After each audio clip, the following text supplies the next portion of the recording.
Hello friends, कैसे हो। आज फिर हम करंट अफेयर्स के कुछ क्वेश्चन लेके आए हैं। हमारा पहला क्वेश्चन है, हाल ही में विश्व कैंसर दिवस कब मनाया गया। तो ये 4 फरवरी 2022 को मनाया गया। हाल ही में अंतर्राष्ट्रीय मानव बंधुत्व दिवस कब मनाया जाता है। तो ये 4 फरवरी को मनाया जाता है। हाल ही में पंजाब के मुख्य चुनाव अधिकारी ने किसको पंजाब चुनाव का शुभंकर बनाया है। तो ये मनाया है शेरा को। हमारा अगला क्वेश्चन है, रक्षा खुफिया एजेंसी के नए प्रमुख को के रूप में किसे नियुक्त किया गया है। तो ये किया गया है लेफ्टिनेंट जनरल DAV रेड्डी को। हमारा अगला क्वेश्चन है, हाल ही में पतंजलि ने किस बैंक के साथ मिलकर को branded contactless credit card launch किया है। तो ये किया है पंजाब नेशनल बैंक के साथ। हमारा अगला क्वेश्चन है, हाल ही में ब्रिटानिया कंपनी के अतिरिक्त निदेशक पद से इस्तीफा किसने दिया है। तो ये दिया है पूर्व RBI गवर्नर उर्जित पटेल ने। हमारा अगला क्वेश्चन है, हाल ही में पुर्तगाल के प्रधानमंत्री कौन बने हैं। तो ये बने हैं एंटोनियो कोस्टा। हाल ही में NSO की आई रिपोर्ट के अनुसार वित्त वर्ष 2021-22 के लिए भारत की GDP दर कितने प्रतिशत रहने का अनुमान है। तो ये अनुमान है 6.6% रहने का।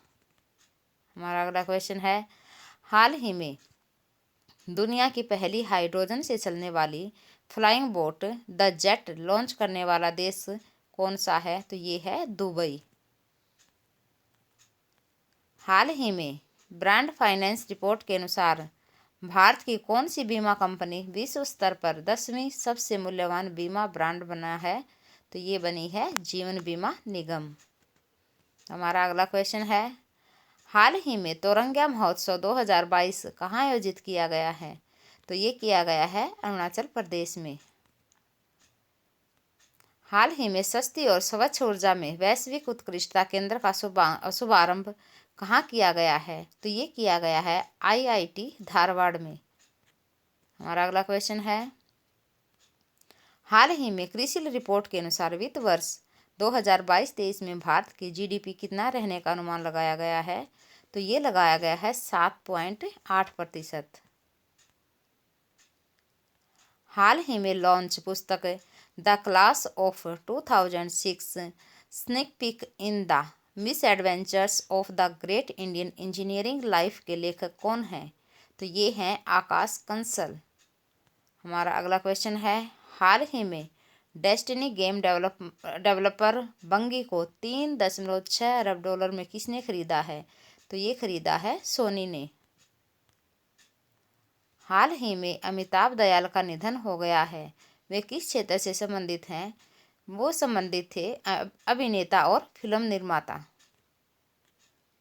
हाल ही में राष्ट्रीय इलेक्ट्रॉनिक्स और सूचना प्रौद्योगिकी संस्थान के महानिदेशक कौन बने हैं। तो ये बने हैं डॉक्टर मदन मोहन त्रिपाठी।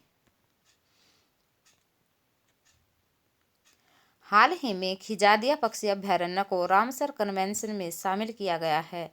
वह कहाँ स्थित है। तो ये जामनगर गुजरात में स्थित है। हमारा अगला क्वेश्चन है, हाल ही में बखीरा वन्यजीव अभ्यारण्य को रामसर कन्वेंशन में शामिल किया गया है। वह कहाँ स्थित है। तो ये स्थित है उत्तर प्रदेश में। हमारा अगला क्वेश्चन है, हाल ही में 2 नई साइटों को रामसर कन्वेंशन में शामिल किया गया है। अब भारत में रामसर साइटों की कुल संख्या कितनी हो गई है। तो ये 49 हो गई है। हमारा अगला क्वेश्चन है, हाल ही में बजट 2022 में खेलो इंडिया योजना के तहत आवंटन में कितनी वृद्धि की गई है। तो ये 48% की वृद्धि की गई है। हाल ही में insolvency and bankruptcy board of India का अध्यक्ष किसे बनाया गया है। तो ये बनाया गया है रवि मित्तल को। हाल ही में किस देश में इस वर्ष के बसंत को चंद्र नव ईयर ऑफ द टाइगर के रूप में मनाया है। तो ये मनाया है चीन ने। हमारा अगला क्वेश्चन है, हाल ही में आत्मनिर्भर भारत डिजाइन केंद्र के विकास के लिए संस्कृति मंत्रालय ने किसके साथ समझौता किया है। तो ये किया है भारतीय स्टेट बैंक ऑफ इंडिया के साथ। हाल ही में किस बैंक ने श्रीलंका को $500 मिलियन की क्रेडिट लाइन प्रदान की है? तो ये की है एक्जिम बैंक ने। तो आज की हमारी वीडियो यहीं समाप्त होती है। फिर मिलेंगे नए क्वेश्चन के साथ।